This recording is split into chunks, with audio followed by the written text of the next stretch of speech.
c'est la rentrée, ma foi. Et du coup, on se remet au taf. Bon, ça fait un petit moment maintenant, hein. Oui. On est quand même à mi-septembre, il est temps. Mais du coup, il est temps aussi pour nous de repartir pour une, ouais, on peut dire une saison, une mi-saison, d'ici la fin de l'année en tout cas, pour un moment de fan. Donc toujours enregistré à la librairie Aux Merveilles, hein, qui est rue Bayard. Vous avez le décorum derrière nous, habituel. Et une émission qui va surtout se centrer, pas que, mais qui va surtout se centrer sur un univers et une personne en particulier et ses collaborateurs. Parce qu'il va y avoir un événement au début du mois d'octobre, aux Merveilles, C'est ça. n'est-ce pas, Fred? Ouais, tout à fait. Qui va concerner notamment un monsieur qui est, ma foi, un monsieur important des mondes de l'imaginaire et de la pop culture qui s'appelle Lloyd Cherry. Donc on Oui. va vous en parler, on va vous parler de ses travaux, à lui et à ses collaborateurs évidemment, parce qu'il est pas tout seul dans ce qu'il fait. Et il y aura aussi des petits unboxings, hein. Vous savez, à Aux Merveilles, il y a toujours des enveloppes un peu mystères. Surtout Euh, l'été. surtout J'ai l'été, reçu pas mal de surtout choses dans la l'été, il y a boîte. beaucoup de matos, donc Oui. on va en ouvrir quelques-unes avec vous, histoire de préparer vos achats, voire même anticiper Noël. Ce sera vite là, mine de rien, hein, faut pas se leurrer. Ça va très vite passer. Ça va très vite. Ça va très vite, donc on vous rejoint dans quelques instants. Lloyd Cherry, donc, qui que c'est? Qui que c'est? Déjà, on lui dit bonjour, pour Salut Loïc. commencer. On lui dit bonjour et on va le présenter un petit peu. Alors, Lloyd Cherry, il commence déjà à avoir une carrière qui est, ma foi, fournie, puisque dans l'ordre chronologique, alors dans ses fonctions, il faut préciser que c'est un journaliste, notamment. C'est également un chroniqueur, c'est également un scénariste, un écrivain. Alors, il a travaillé au Point Pop, euh, dans un premier temps. Ouais. Il y a un supplément du Point consacré aux Voilà. littératures de l'imaginaire. Également aux Inrocks, Ouais. c'est à préciser. Il est chroniqueur sur France Inter, Aussi. également. Il est à la tête d'un podcast qui s'appelle C'est plus que de la SF, qu'il a Très lancé bon en podcast. 2020. Très bon podcast de référence, hein, sur ces univers-là. Également en 2020, il y a eu la concrétisation d'un crowdfunding, d'un truc assez énorme que Fred va vous montrer, qui n'est nul autre qu'un MOOC sur Dune, sur l'univers de Dune, hein, donc de Frank Herbert évidemment. Allez, en plein Covid. Voilà, en plein Covid, Voilà. il faut le préciser effectivement. Une Donc belle coordination. ça a été, alors c'est pas que c'est bien tombé, hein, pas vraiment, on peut pas dire que le Covid soit bien tombé, mais Non, en il tout est cas tombé quand même. il y a eu une belle gestion du truc, d'autant que Fred a deux éditions, donc il y a eu la première édition du MOOC, et il y a eu l'édition revue et augmentée par la suite. Donc c'est encore un Ah, plus gros pavé, voilà. exactement. C'est encore un plus gros pavé et bon, ça a été un bon gros succès puisque si je me base sur les données de C plus que de la SF, il a été vendu à 22 000 exemplaires. Donc oui, on peut parler d'un succès. Oui, je crois que là le terme n'est pas excessif. Et ça a valu à Lloyd de passer à la télé pour discuter du Exactement, succès il du a film été de Denis Villeneuve. pas mal médiatisé. Il a aussi rencontré Denis Villeneuve évidemment. Donc voilà, c'est un MOOC que vous pouvez encore trouver, donc n'hésitez pas à le parcourir. Un excellent travail. Voilà, ah bah c'est sûr, un travail de longue haleine en plus, on s'en doute. Il faut préciser aussi que récemment, depuis quelques J'ai numéros, encore une anecdote sur le MOOC. oui, vas-y, Ouais, celui-là, là. oui, C'est une reliure suisse. ah, Ah, sais-tu ce qu'est une reliure suisse? non, je vais Non? éviter de faire des blagues Alors, ah, sans ceux, savoir. ceux qui ne savaient pas, quand ils ont enlevé le plastique, ont été très surpris parce qu'en fait, une reliure suisse, la reliure est faite sur le dos des pages Ah, et la couverture s'ouvre jusqu'à être à plat. ah, Elle n'est pas d'accord. reliée sur Et la oui, première et la deuxième et oui, de donc quand tu couverture. sais pas, Donc quand tu évidemment. l'ouvres, ah, mon livre est cassé.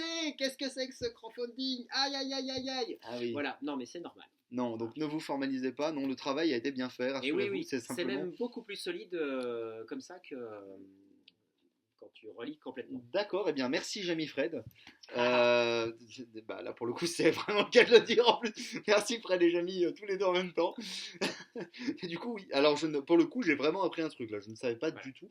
Je ne connaissais pas ce type de reliure et donc ne vous surprenez pas si votre couverture s'ouvre à plat.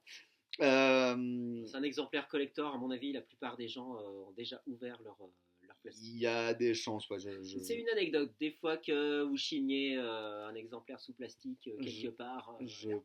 pense aussi. Je disais donc juste après que depuis quelques numéros maintenant, il est également rédacteur en chef adjoint de la revue Métal Hurlant. Ouais, Qui est une grosse revue. On vous la présentera juste un peu après. Mais voilà, vous voyez bing le bing, style. Voilà. métal. Alors j'ai pas le Métal. dernier Ah, parce qu'il est en oui, rupture de partout. mais là, dans Voilà, les trois que tu tiens en main, il me semble que Lloyd a bel et bien été c'est collaborateur. ça, Enfin, c'est ça, rédac c'est ça. en chef adjoint. Rédac chef adjoint Voilà. à chaque fois, Donc voilà, crédité. félicitations. Apparemment, il prépare aussi une expo. Donc Oui, il a beaucoup de travail, ce monsieur. T'as se oui. demandé s'il trouve le temps de dormir. On lui souhaite en J'ai tout pas cas. trop l'impression, hein. Ouais, c'est assez ouf. Bah, quelque part, tant mieux. C'est chouette. Et oui, et bien sûr, le dernier travail en date, et non des moindres, et c'est aussi la raison pour laquelle il vient à Grenoble, là, aux Merveilles, début octobre, et bien c'est Vertigéo. Vertigéo. Donc voilà, je précise bien le Géo parce qu'il me semble dans une Oui, précédente émission, on avait appelé ça Vertigo. Donc non, non, c'est il y a bel et Vertigéo. bien un accent. Et Vertigéo, pour vous en parler un petit peu, c'est pas juste une BD, c'est une adaptation en BD d'une nouvelle écrite par Emmanuel. Voilà, regardez le travail graphique. Alors beaucoup de noir et blanc. C'est justifié dans le scénario, hein, le noir et blanc est totalement à sa place.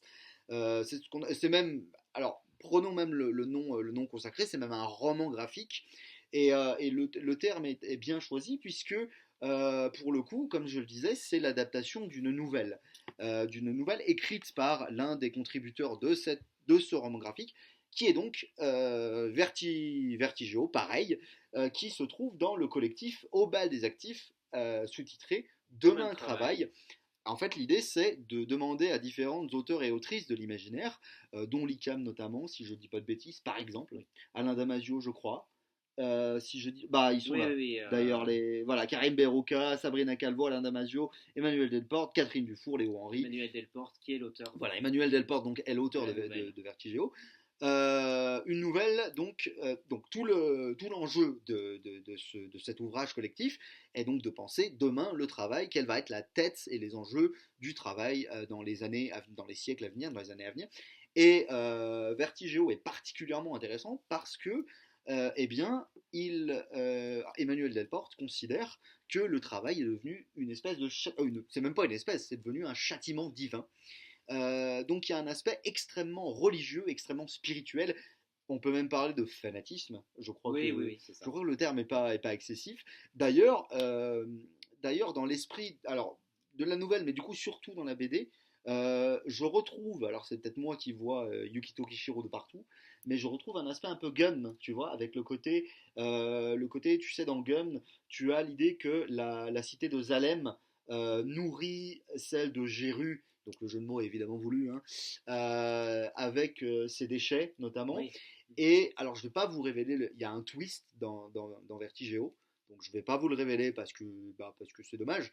Lisez et la nouvelle et l'adaptation en roman graphique, mais il y a un twist, il y a une raison, une vraie raison pour laquelle les gens bossent dans ce milieu-là. En fait, l'idée, c'est de construire des tours, enfin Oui, une immense tour, et l'idée, c'est de se rapprocher au plus près des cieux, en fait, oui. en un temps record. Donc, en fait, enfin, en un temps record, en un temps restreint, en tout cas. Donc, en fait, Il faut aller vite. il faut aller vite. Et Il y a une donc, cadence la qui est imposée. société, la société est devenue une société de caste et de métiers qui sont entièrement dévolus, c'est-à-dire assignés à la naissance, à la construction de cet immense projet, de cette immense tour. Donc, On est notamment, dans une belle dystopie. voilà, bah, complètement. Et d'ailleurs, on va suivre le parcours, enfin, oui, l'histoire au travers les yeux d'un chef de chantier qui n'est pas sans rappeler un peu une figure christique ou de moins une figure de Joseph, un peu de Oui, Joseph biblique. Il y a un peu de ça, hein, figure même sacrificielle dans en le tout cas. physique, même ouais, figure du bouc émissaire, hein. Le bouc émissaire, je le rappelle, hein, c'est un topoi, c'est un classique en littérature, hein, enfin, c'est un être qu'on va charger d'expier les péchés de l'humanité, en gros. Voilà, c'est une théorie de René Girard, si vous avez l'occasion de regarder ça. Mais là, on retrouve vraiment ce côté dictature spirituelle. Parce que, en fait, si jamais. Alors, il faut savoir qu'il y a eu un cataclysme, et il faut savoir qu'il y a notamment des énormes tempêtes extrêmement dangereuses. En plus, il y a des bestioles, évidemment. Et il y a des énormes tempêtes, et ces tempêtes sacrifient beaucoup d'hommes, parce que, évidemment, quand ils tombent des chantiers, ils tombent de plusieurs kilomètres de haut. Donc forcément, forcément, il décède. Et même en cas d'intempérie, si on considère que le travail n'est pas fait, eh bien, il y a des comptes à rendre. Il y a des comptes à rendre à un grand chambellan, qui est une figure christique absolue. Il y a un empereur qu'on ne verra jamais vraiment. Voilà, c'est une espèce Il y a une hiérarchie qui voilà. impose Il y a une hiérarchie. Ce travail quotidien cadencé, voilà. pour se rapprocher, construire les étages de manière extrêmement rapide, avec évidemment, comme tu l'as dit, des accidents sur ce travail. Des accidents, voire même pas que des accidents d'ailleurs. Il y a une caste qui est quand même censée maintenir l'efficacité. Oui, ils ont découvert que quand tu avais peur de tomber, du coup, tu es plus efficace. Ouais, il y a une pression. Il y a une grosse pression, il y a une énorme pression.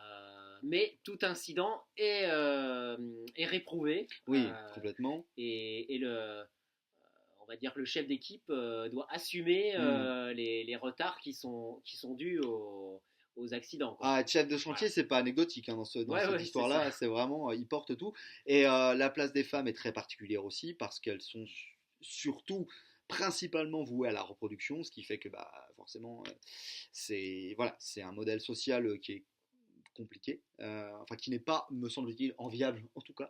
Ah non, il n'y a rien d'enviable. Il n'y a rien d'enviable dans une dystopie. Oui, il y a vraiment d'enviable. Mais ce que je veux dire, c'est qu'il y a vraiment une ambiance. Moi, ça m'a hypnotisé pour le coup, parce que la BD, le roman graphique, tout au moins, c'est quand même un travail d'adaptation avec des choix, et on est comme pour la nouvelle en fait, on doit raconter une histoire qui se tient avec des enjeux sur peu de cases, avec peu de mots, et justement il faut compter sur le travail de Lloyd Cherry, donc qui est à l'écriture, d'Emmanuel Delporte qui est là aussi en tant que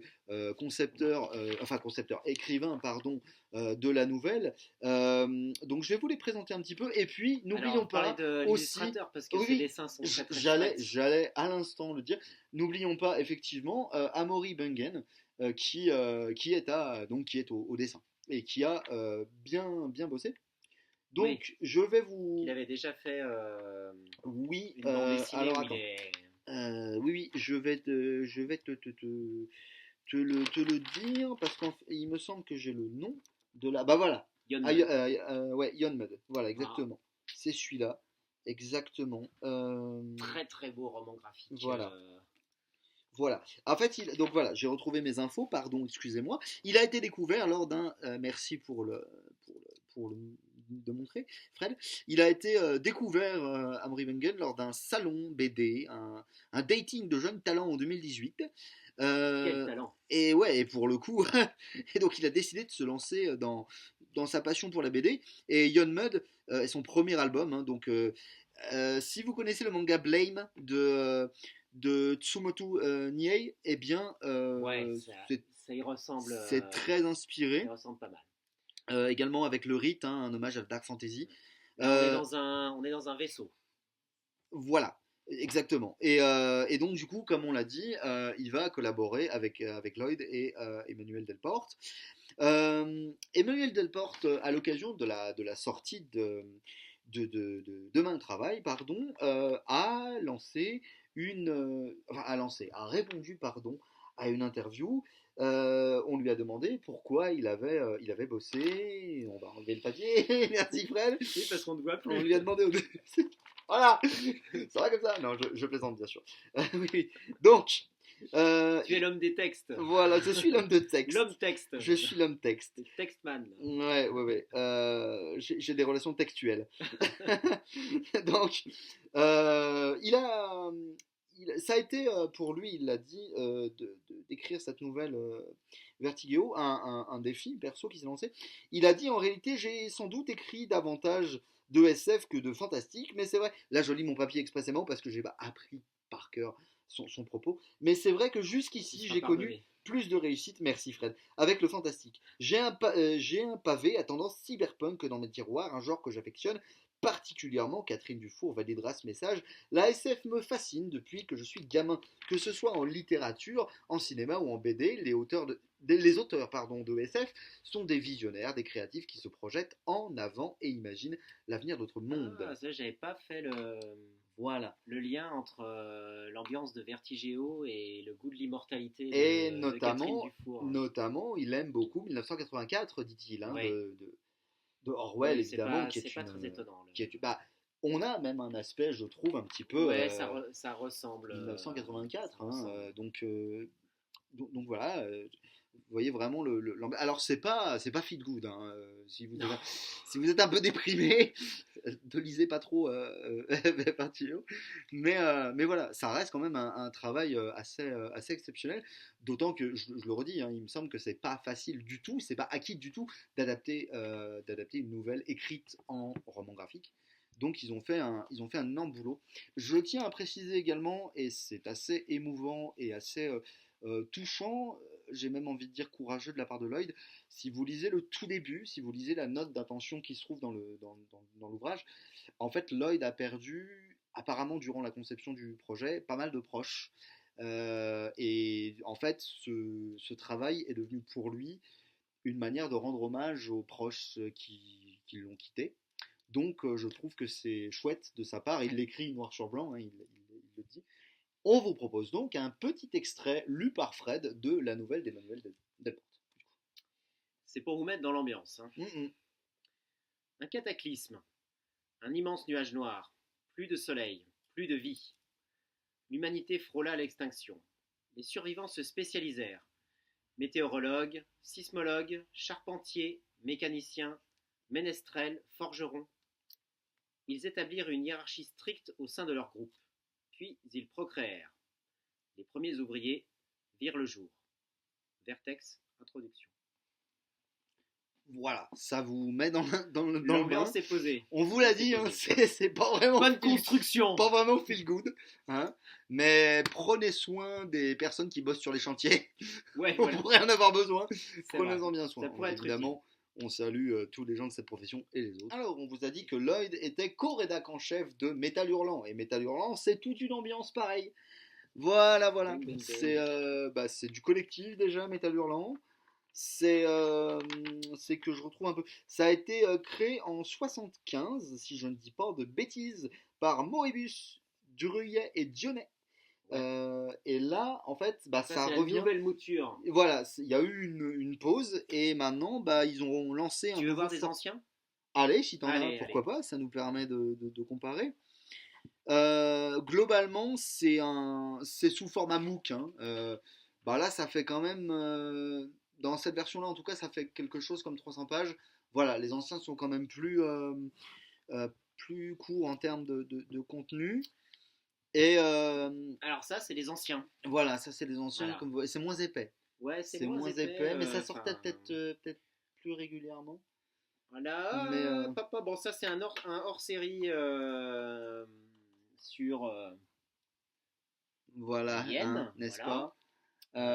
Paru à la sortie. Voilà, il y a pas mal de hors-série. D'ailleurs, t'en as un sur le rock. Oui, j'en ai plusieurs. Il est joli celui-là, franchement. Ouais. Regardez-moi donc. Ah bah, Regardez-moi donc, il est joli. Un habitué qui est clown de métier qui m'a amené des exemplaires qui traînaient chez lui. Sympathique. Voilà, je sais même plus pourquoi c'était chez lui d'ailleurs. Et en fait, l'idée de j'allais dire de MOOC, non, de ces MOOC, de Métal Hurlant, c'est de proposer un truc parfois un peu destroy, un peu complètement artistique, dans le sens où vous avez aussi bien du texte que de la BD, et c'est souvent de la BD qui sort un peu des normes, qui n'hésite pas à être un peu, à être un peu provocatrice, qui va pas hésiter à montrer de la nudité, à parler de thèmes de société, donc beaucoup de SF évidemment, vous avez différents, un peu comme dans les comics et les pulps d'une certaine époque, c'est-à-dire différentes ambiances. Voilà, hein, je crois que Yeah. c'est assez révélateur, il me semble. Il me semble. Donc c'est quelque chose, voilà, graphiquement, celle-ci est magnifique aussi, oh là là, magnifique, mais très jolie. Il y a un petit côté Terminator là, qui est pas dégueulasse du tout. Donc, que Ah, cherches-tu? j'identifie, j'essaie d'identifier. J'identifie pas toujours les illustrateurs. Donc voilà, voyez un peu l'ambiance. Si vous êtes fan de tout l'univers un peu pulp, Oui, ça euh, c'est Jean-Michel Nicolet. voilà, ben c'est très cool. Ça donne envie. Ils sont aux merveilles, hein, donc n'hésitez pas si vous voulez. Mais pour le moment, je les vends Regardez, pas. regardez, c'est marqué, il coûte 15 francs. Voilà. Ouais, 15 francs. Si 15 vous avez francs. gardé des anciens. Ouais, mais il va des falloir anciens me francs. persuader de les vendre parce que j'ai très envie de les garder Ah, en tu fait. m'étonnes, c'est Hein. collector ça. À mon avis, ça se trouve pas facilement. Non, non. Ça se trouve J'en ai déjà facilement. vu plus que ça, mais c'était il y a longtemps. Donc voilà, n'hésitez pas, franchement, c'est une belle ambiance avec une fine équipe et le fait que ce soit revenu notamment avec des gens comme Lloyd au pilotage ou au copilotage, franchement, c'est pas dégueu. Donc merci beaucoup pour le travail accompli. Tu veux montrer encore une couverture, c'est ça? Ouais, Utopie, non, ce qu'il y a dystopie, dis-le. dedans, bah Oui, oui, montre, utopie, montre. dystopie, Et oui, voilà. dystopie. Euh, Voilà, ouais, la patte graphique, regardez. Ouais, quand même, c'est joli. C'est ouais, c'est joli. beau, Non, non, c'est joli. c'est beau. Soyons francs. Et moi, ce qui me plaît beaucoup aussi, c'est qu'il y a plein de parties d'articles. Oui, complètement. Et oui, je l'ai dit, du Voilà. texte et de l'ILU. Vieille Ouais, ouais. couverture. Ah, si vous aimez, Celles-là sont récentes. si vous aimez la SF, je pense il faut aller vers Métal Hurlant. C'est un peu un pèlerinage obligé, je dirais. Ce sont un peu des reliques à trouver. Donc voilà, on peut être content que ce soit revenu et surtout sur ce format-là. Donc voilà, faites-vous plaisir, il y a de quoi faire aux merveilles. Alors, on a dit il faut les arracher à Fred pour les anciens, mais les nouveaux, par contre, il les vend gentiment. Oui, enfin, tant qu'ils sont disponibles, hein, parce Voilà, que il y a quand même beaucoup de monde qui vient voilà, pour le les moment, prendre. les nouveaux, Voilà. il les vend sans vous mordre. Donc, voilà, n'hésitez pas à passer aux merveilles. Donc, comme nous vous l'avons dit, on fait avec vous des petits unboxings. Nous découvrons quelques-uns des nombreux colis, enveloppes, services presse et autres que reçoit aux merveilles, pas quotidiennement, mais presque. Hein. Ouais, alors heureusement que c'est pas quotidiennement. C'est presque quotidien, hein. Alors, mais Presque, qu'est-ce que presque. c'est, mais qu'est-ce que Ah, quelle jolie enveloppe. Alors, bon, c'est un livre, hein. c'est? Triste destin de l'enveloppe. Ah, Ah, voilà quelque chose qui est bien. ah, Le passager clandestin publie oh. L'imaginaire au pouvoir. Eh ben écoutez, avec une couverture, ma foi, Super, fort super, stylisée, magnifique. science-fiction, politique et utopie, Ouais. postface de Corinne Morel Darleux. Eh bien, tout un programme. Alors, Tu as par une petite Vincent Gerbert. notice, oui. J'espère que ça se prononce bien comme ça. Désolé si c'est pas le cas. Voilà, qui a consacré de nombreux travaux à l'écologie sociale. Alors, Le Passager clandestin, c'est un éditeur qui publie des écrits politiques, essentiellement à gauche ou d'extrême gauche. Et il y a une très bonne collection qui s'appelle les 10 chroniques. C'est une bêtise. Oui, ça va être les 10 chroniques. Qui sont des classiques, mais dans cette ambiance très politique. Ouais, Par exemple, sociale, il y a La bombe d'Andrevon sur la bombe Oui, atomique, ou d'accord. À voter de Asimov sur la Oui. démocratie. D'accord. Ok. Hop. Et bah ça, C'est fait. c'est déjà la fin. Oh, zut alors. Mais ne soyez pas trop tristes parce que évidemment qu'on revient hein, le mois prochain avec, on ne sait pas encore, on verra, suivant l'actualité. Il faut savoir que le mois d'octobre sera le mois qui précède les Utopes. Donc peut-être qu'on vous en dira un petit mot avec la thématique qui est sortie et qui continue de présenter les auteurs, autrices et artistes qui seront présents lors Moi, de cette... je sais de quoi on va parler la prochaine fois. Eh ben parfait. On parlera d'Octogone. Ah bah oui, ah bah ça va évidemment. Eh ben oui.